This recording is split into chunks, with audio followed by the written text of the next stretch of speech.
নমস্কার বন্ধুরা, কেমন আছেন সবাই? আশা করি সবাই খুব ভালো আছেন।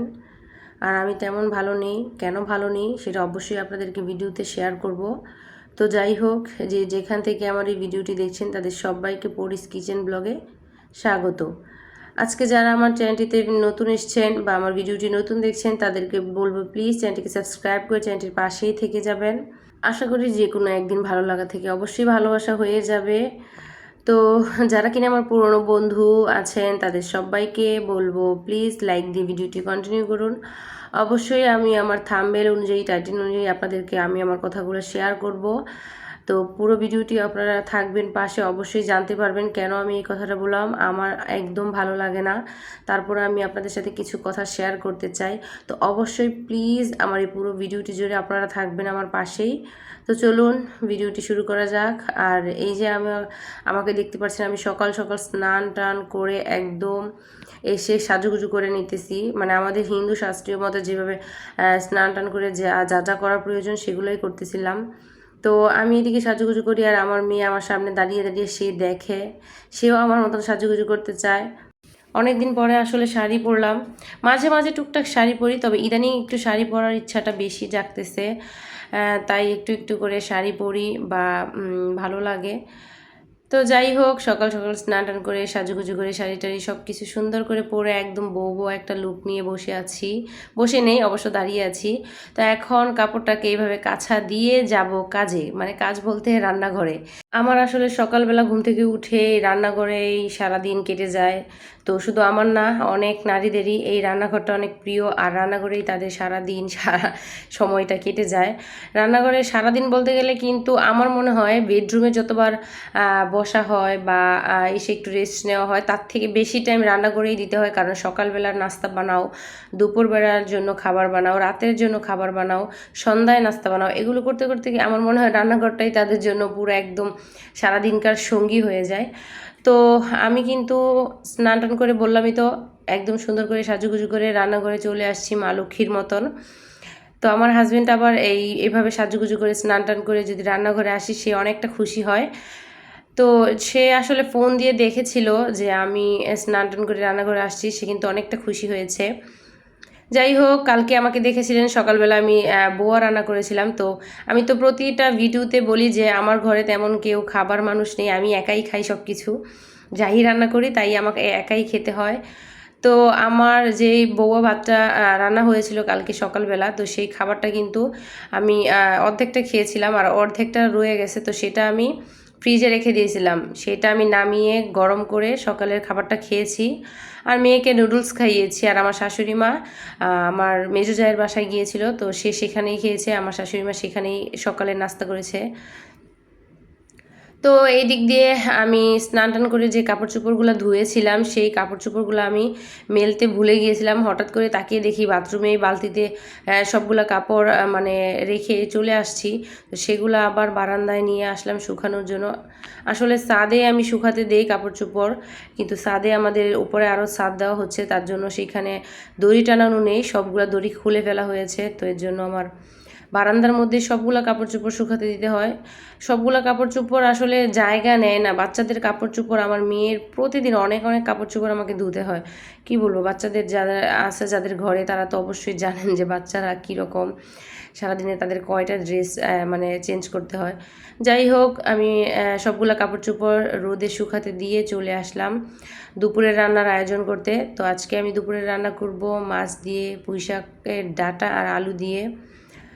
আর আর করব হচ্ছে পাট শাকের বড়া, আর ডাল আছে। তো এর জন্য এগুলাই করতেছি। ডাল আসলে প্রতিদিন রান্না করি না, একদিন রান্না করলে 2 দিন খেতে পারি ফ্রিজে রেখে। প্রতিদিন রান্না করতে ভালো লাগে না ডাল, তো এর জন্য আমি এইভাবেই করি আর কি।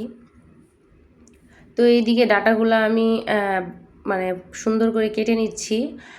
আসলে আমি কিন্তু ছুরি দিয়ে খুব কমই কাটি। অনেকে আপুদের বা অনেক বোনদের দেখেছি ভিডিওতে, তারা সুন্দর করে ছুরি দিয়ে কাটাকাটি করতে পারে। আমি আসলে এই জিনিসটা কেন জানি অতটা কমফোর্ট হিসেবে পারি না। আমার বটি দিয়ে কাটাকুটি করতে কমফোর্টেবল লাগে। তো এর জন্য আমি বটি দিয়েই সুন্দর করে মাটিতে বসে, মাটিতে বলতে ফ্লোরে বসে কাটাকুটি করতে আমার খুব ভালো লাগে। তো আমি এভাবেই সবসময় করি। হয়তো আমার ভিডিও যারা রেগুলার দেখেন তারা অবশ্যই জানেন যে আমি এভাবেই প্রত্যেকটা ভিডিওর মধ্যে আছে, হয়তো এভাবেই আমি বসে বসে কাটাকুটি করি বা আপনাদের সাথে শেয়ার করি আমার কাজগুলা। তো এই দিক দিয়ে আমার কাটাকুটি শেষ করে আমি আবারও চলে আসলাম রান্নাঘরে। এখন আমি আমার দুপুরের রান্না শুরু করে দিব। আসলে একা হাতে সব কিছু করতে অনেক টাইম লাগে। এই ভিডিওতে হয়তো মনে হচ্ছে এই তো 5-7 মিনিটের একটা ভিডিও, সুন্দর করে রান্না করে গুছিয়ে গাছিয়ে নিল, কত সুন্দর, এত তাড়াতাড়ি কিভাবে কাজ করতে পারে। আসলে এরকমটা আমি আগে ভাবতাম, কিন্তু একটা ভিডিও করে তারপর কাজ করা অনেক টাফ, অনেক সময়ের ব্যাপার স্যাপার।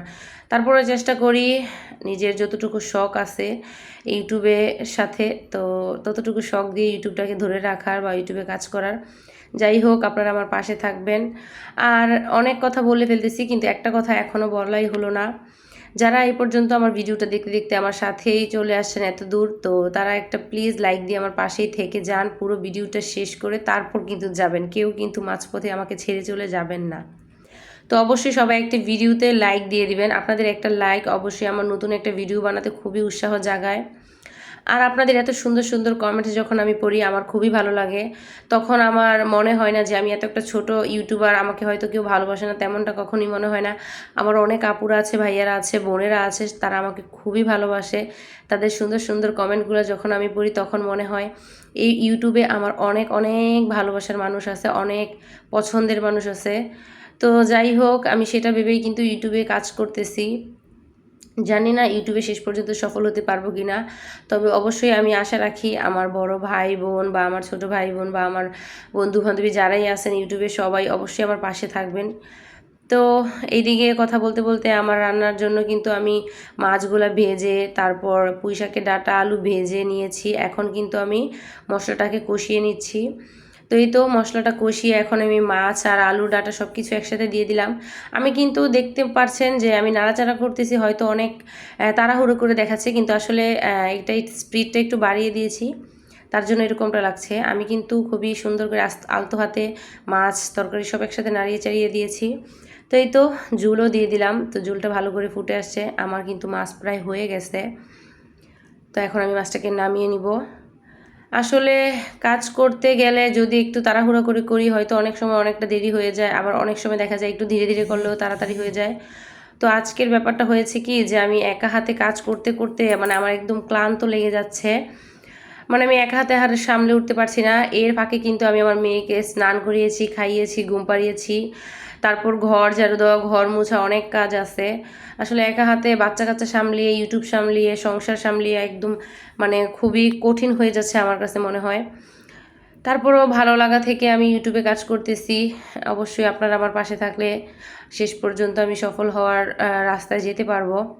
আসলে আমার যে থাম্বনেল বা টাইটেলটা আপনারা দেখতে পারছেন সেটা আসলে আমি দিয়েছি কেন জানেন, যে আমি এত কাজ একা হাতে করতে পারছি না, তার জন্য চিন্তা ভাবনা করলাম যে আপনাদের ভাইয়াকে আরেকটা বিয়ে করাবো, তাহলে হয়তো আমার কাজটা একটু সলভ হবে। কারণ এখন অনলাইনে অনেক মানুষদের দেখি যে তারা 2টা করে বিয়ে করে কি সুখী আছে। আসলে কি এটা ঠিক? আমি জানি না, এত সুখী থাকা যায়? সতীনের ঘর করে কখনো এত সুখী থাকা যায়? আমি জানি না। তবে এটা আমি আসলে দুষ্টুমি করে বলেছি যে হাজব্যান্ডকে আরেকটা বিয়ে করবো, সেটা কখনোই সম্ভব না, কারণ আমি আমার হাজব্যান্ডকে অনেক ভালোবাসি, সেও আমাকে অনেক ভালোবাসে। তো সেই ক্ষেত্রে এটা কখনোই সম্ভব না। তো আপনারা সবাই দোয়া করবেন আমরা দুইজন যাতে সবসময় একসাথে ভালো থাকতে পারি। তো আজকের মতন ভিডিওটা এই পর্যন্ত, সবাই ভালো থাকবেন।